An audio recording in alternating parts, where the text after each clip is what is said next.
Olá, que a paz do Senhor esteja no seu coração. Sou eu, Padre Roger Araújo, com você, no nosso programa A Bíblia no Meu Dia a Dia. Sim, a Palavra de Deus é a nossa melhor companhia a cada dia, porque ela não só nos faz companhia, mas ela nos guia, ela nos orienta, ela nos alimenta, é ela que nos coloca na comunhão com o Senhor, nosso Deus. E é por isso que nos colocamos agora inteiramente na presença do Senhor para invocarmos seu nome santo. Pai amado, Pai querido, eis-nos aqui. Somos nós teus filhos. Nós queremos fazer tua vontade, meu Pai. E é por isso que invocamos o nome do vosso Filho, nosso Senhor e nosso Salvador Jesus Cristo. Invocamos o nome de Jesus. Invocamos Jesus no meio de nós, porque Jesus é a palavra viva, é a palavra encarnada. Nós invocamos o nome de Jesus para que envie sobre nós o dom do Espírito, a graça do Espírito, para que nos possamos abrir a palavra, para que o nosso coração se coloque na sintonia da palavra e para que a tua palavra, Senhor, possa conduzir e iluminar nossos passos.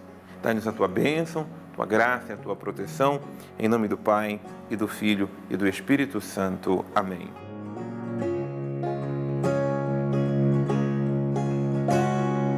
Que bom a gente a cada dia sentar-se à mesa, aí na sua casa, né? Na sala, na cozinha, no seu quartinho, onde você puder fazer.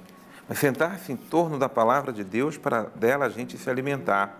Hoje o nosso estudo é do capítulo número 9, do livro do Deuteronômio. Que riqueza, né? Tem sido esse estudo do livro do Deuteronômio, porque Deus mesmo fala ao nosso coração a cada dia, quando a gente deixa se guiar, se conduzir pelo Senhor nosso Deus. É assim que fala a palavra do Senhor. Não esqueça de colocar a data de hoje, tá? E colocar também aí no seu caderno o estudo do dia de hoje. Hoje, no caso do Deuteronômio 9, é o capítulo 9 inteiro, tá? Dos versículos 1 ao versículo 29. Escuta, Israel.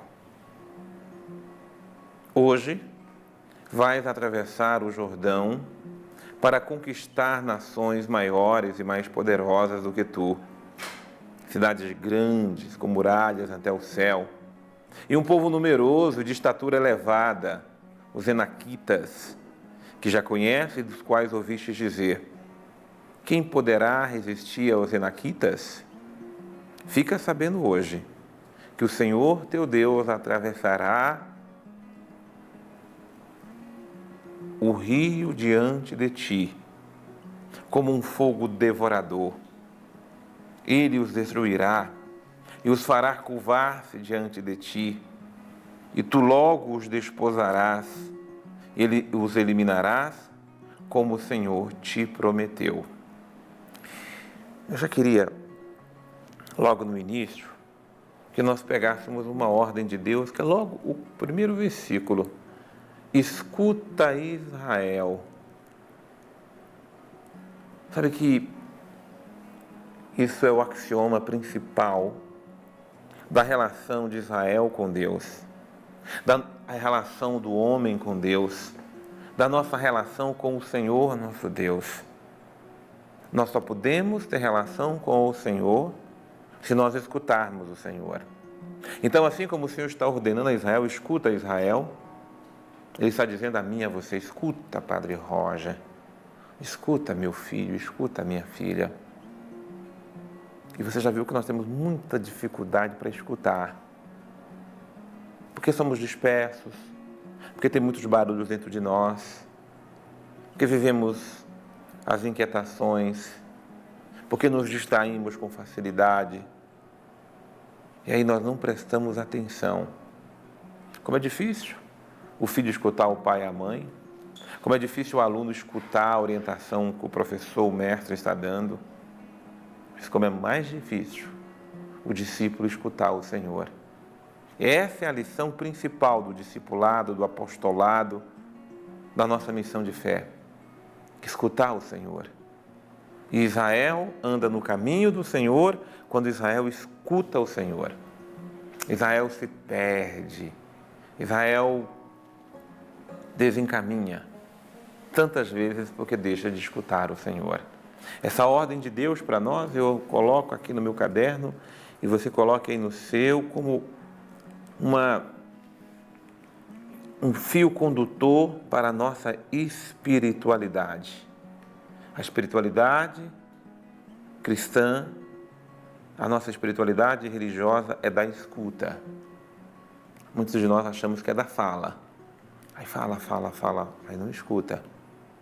É importantíssimo pedirmos a Deus essa graça, o dom da escuta. Quando a gente escuta, a gente pode deixar-se dirigir e conduzir por Deus. Depois, a promessa de Deus que vem a nós, aqui nesse estudo de hoje, no versículo de número 3. Fica sabendo que o Senhor teu Deus atravessará o rio diante de ti. Isso aqui é uma promessa. Deus vai atravessar o rio à frente do povo, como um fogo devorador. Ele mesmo vai destruir, fará curvar-se diante de Israel todos os inimigos. No caso aqui, os povos enaquitas, que causavam medo, um pavor. Como é que alguém consegue vencer os enaquitas? Ninguém. Mas Deus é mais do que qualquer povo que possamos imaginar. Às vezes a gente acha que na vida tem situações que não venceremos, que as situações são grandes demais, que os problemas são maiores do que nós. Os problemas, os desafios, as dificuldades podem até ser maiores do que nós, mas maior do que Deus não são. Maior do que Deus ninguém é. Então, não somos nós, mas se nos curvarmos diante de Deus, Deus há de curvar tudo aquilo que para nós parece intransponível, impossível. Por isso nos curvemos diante da presença do Senhor, porque Ele está prometendo. Versículo 3 é uma promessa maravilhosa de Deus. Faça isso. Se curve na presença do Senhor e vamos experimentar a vitória do Senhor. Agora vamos para o versículo 7. Lembra-te e não te esqueças de quanto provocastes a ira do Senhor teu Deus no deserto, desde o dia em que saístes do Egito até a chegada a este lugar, fostes rebeldes ao Senhor.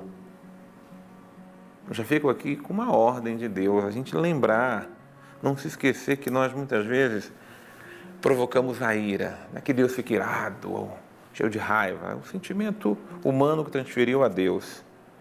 Mas nós mesmo nos afastamos de Deus por causa da rebeldia. No fundo, a gente não pode se esquecer, então essa é a ordem para lembrar, é de que a rebeldia nos afasta do caminho do Senhor. Se ouvir ao Senhor significa obedecer ao Senhor, andar na sintonia do Senhor. Rebeldia quer dizer não ouvir o Senhor. Você que é pai, que é mãe, sabe que não há nada mais doloroso para um pai e para uma mãe do que um filho que se rebela, um filho rebelde. E a palavra rebeldia não é uma palavra doce, é uma palavra diabólica, porque ele que é o rebelde, ele que se rebelou contra Deus. Filhos de Deus se rebelando ou deixando de obedecer a Deus. Esse é o pecado de Israel. Esse é o pecado que muitos de nós cometemos. Nos rebelarmos à voz do Senhor, nos rebelarmos contra o Senhor nosso Deus. Isso Israel fez. No versículo 12, uma ordem do Senhor. Levanta-te, desce daqui sem tardar, porque o povo que fizeste sair do Egito se corrompeu. Depressa se desviaram do caminho que eu lhes havia ordenado, fazendo para si imagem de metal fundido. Ou seja, o povo voltou-se para a idolatria. Então Moisés está lembrando da ordem que Deus deu a ele, o Senhor que ordenou a Moisés: levanta-te. Quando eu vejo essa palavra, eu vejo uma ordem que Deus tantas vezes dá ao pai, dá à mãe, dá a mim, dá a você, para a gente se levantar, para prestar atenção, que os nossos muitas vezes estão se corrompendo. Eu sei que muitas vezes eu vejo o pai e a mãe lá no quarto, ou nas suas orações, cuidando das suas obrigações, e não desce para ver o que está acontecendo com o filho, com a filha. Estão se corrompendo, estão muitas vezes se deixando levar pelos pecados. Então desce para corrigir, desce para ver, desce para observar. Levanta-te e desce para cuidar dos seus. Essa é a ordem do Senhor nosso Deus para nós no dia de hoje. É preciso levantar, é preciso descer e ir ao encontro do outro, porque muitas vezes o outro está se corrompendo no pecado e nós não estamos observando, cuidando, direcionando e orientando, quando não é a gente mesmo que precisamos levantar-se para sair também do caminho errado. É isso que Deus está nos ordenando hoje. Não é uma bênção a gente deixar a palavra de Deus nos conduzir? Deixa eu trazer aqui conosco para a reflexão da palavra de Deus hoje o nosso querido Padre Antônio Xavier.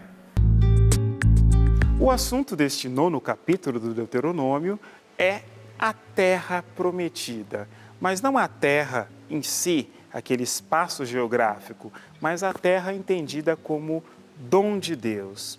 Na verdade, dentro de todo o pensamento deuteronomista que envolve o livro do Deuteronômio, depois Juízes, Josué, Juízes, 1ª e 2ª Samuel, 1º e 2ª Rei, esses livros todos que compõem uma obra deuteronômica ou deuteronomista, tem como base a questão da terra como sendo de verdade um dom de Deus.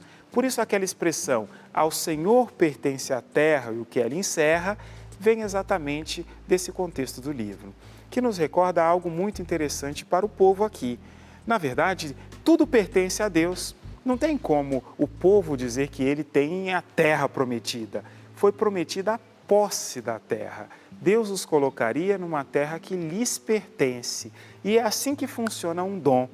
O dom, na verdade, embora dom que signifique alguma coisa que está sendo dada a alguém, quando se trata de um dom de Deus, ele deve ser entendido desse jeito. Embora Deus nos dê o dom, ele continua pertencendo a Ele. Ele não funciona de maneira exclusiva conosco, quer seja um dom espiritual, quer seja um dom, mais humano, mais cósmico assim, quer seja algo de bom que a gente ganhe, qualquer dom que seja.